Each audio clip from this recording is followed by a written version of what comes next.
heart of Filipino education lies more than lessons and textbooks.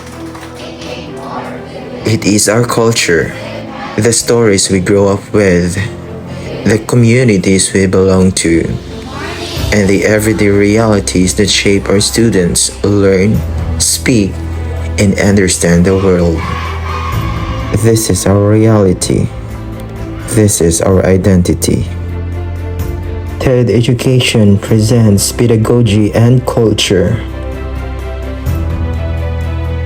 with a theme between textbook and reality, rethinking ELT materials in the Philippine classroom. Good day, everyone. Let me start with a confession. Every English teacher in the Philippines has experienced this moment. You stand in front of your class, you open the textbook, you read the dialogue. Anna and John meet at a cafe after taking the subway. Then your students repeat after you. But while they are reading, you can see it in their faces. One student raises a hand and asks, "Sir, unsa na ang subway?" Another one whispers to his seatmate, "Cappuccino daw." "Unsa na ang cappuccino? Mauma siguro na ang 3-in-1?" And suddenly you realize something important. The lesson may be teaching English, but it is definitely not teaching the reality. And that moment brings us to an important question in English language teaching. When we evaluate ELT materials, should we focus mainly on pedagogical effectiveness, or should we prioritize cultural representation? Now, let's start with pedagogy. Pedagogical effectiveness is the backbone of language learning. Good ELT materials must help students develop the 4 macro skills: listening, speaking, reading, and writing.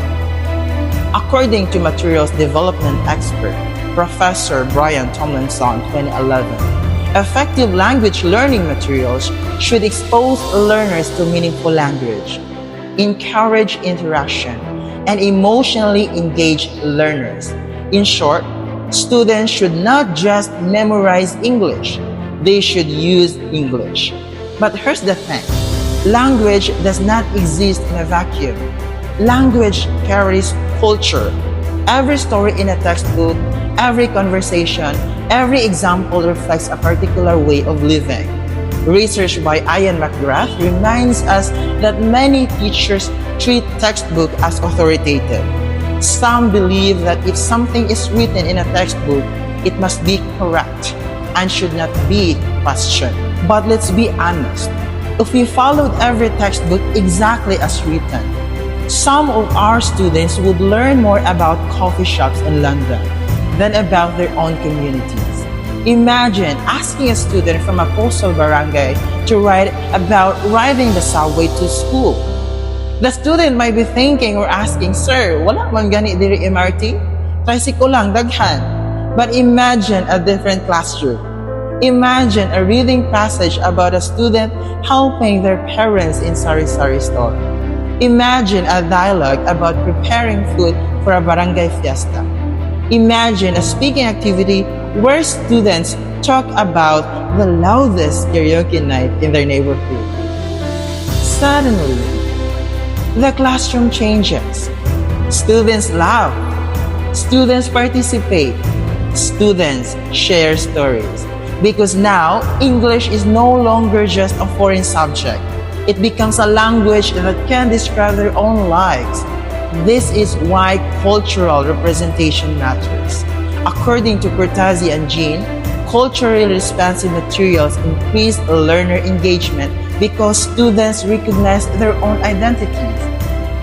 When students see themselves in the lesson, motivation grows, confidence grows, participation grows. But here is the key insight. The answer is not pedagogy versus culture. The real goal is balance. The best ELT materials combine strong pedagogical principles with meaningful cultural representation. They teach grammar through authentic communication. They develop vocabulary through relevant experiences. They help learners connect local knowledge with global communication. because our role as teachers, especially in the Department of Education, is not just to finish the textbook. Our mission is bigger than that. We help students realize that English is not just the language of foreigners. English can also be the language of Filipino stories, the language of Filipino creativity, the language of Filipino dreams reaching the world. Our students will use English to become nurses, engineers, teachers, entrepreneurs, and future leaders. But they should never feel that speaking English means leaving their culture behind. Instead, English should become a bridge between local identity and global opportunity. So the next time we open a course book or design a lesson, perhaps we should ask two simple questions. First, does this material effectively teach the language? Secondly, does this material connect with the lives of my learners? Because when pedagogy and culture work together, something powerful happens.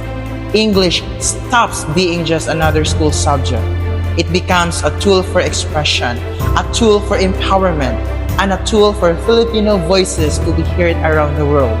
And maybe one day, instead of reading about cappuccino in London, our students will proudly tell their own stories in English about jeepneys, about fiestas, about sari-sari stores, and yes, about sharing paping barako with friends.